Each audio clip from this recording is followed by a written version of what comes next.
Guillaume Budé de Transitu Hellenismi Ad Christianismum, Episode 10.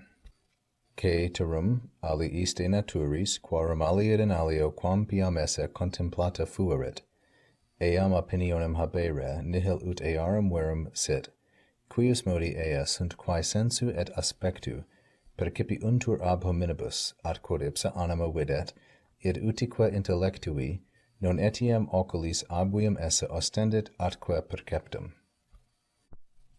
Budé continues, and he says caeterum or caeterum, and this spelling with the diphthong is just a variation on ceterum, and it means but. It's very much like ought, perhaps a little bit weaker than said. But when it comes to other natures, aliis de naturis, other natures of which it has contemplated, contemplata fuerit, the subject of contemplata fuerit is the soul. But when it comes to other natures, of which the soul has contemplated that something exists, quam piam esse, that one thing after another of them, quarum, exists, and the antecedent of quarum is naturis. So quarum is feminine plural because of its antecedent naturis, but it's genitive because of how it's being used. So let's look at this again, take it from a slightly different approach.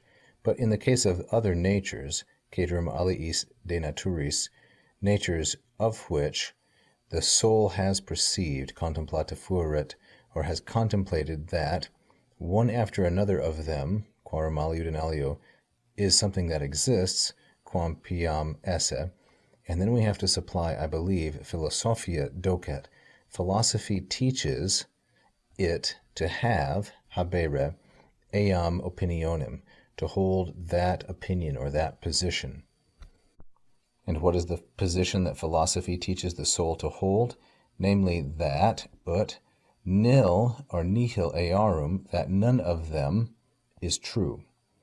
That none of those things that the soul has contemplated about the natures, one after another successively, aliud in alio, that nothing of them, nihil earum, is true. Now Budé continues and he says, quius modi, of which kind, and we might say more idiomatically, examples of this are, quius modi ea sunt, are those things which by the senses and by sight are perceived by people. Or we might say examples include those things that people perceive with their senses and with a glance or with their sight, aspectu. So sensu and aspectu are both masculine singular and ablatives of instrument. They are fourth declension nouns. But now Budé is going to mention a second class of items, and that begins with the ought. But the very thing that the soul itself perceives, that thing, id, is something that it shows, ostendit, to its understanding, intellectui. So this is masculine singular and dative. It's a fourth declension noun, intellectus. Not also to its eyes, oculis, masculine, plural, and dative. So it shows to the understanding and to the eyes that it is obvium, that it is something real or presented, and it is something perceptum, something perceived. So to interpret it again, and this time noticing that the quod through videt is modifying id, we might start with ostendit when trying to put this into English. And I take the subject of ostendit to be philosophia, but perhaps I am mistaken. So we would say, but philosophy shows that that thing, id, is especially to be present and perceived to the understanding, intellectui, but not also to the eyes. So there are no eyes for the soul, you might say, but the intellect or the understanding belongs to the soul.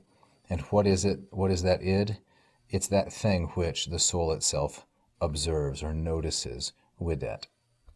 Thank you for watching. If you enjoyed the lesson, please press the like button. Don't forget to subscribe and leave a comment.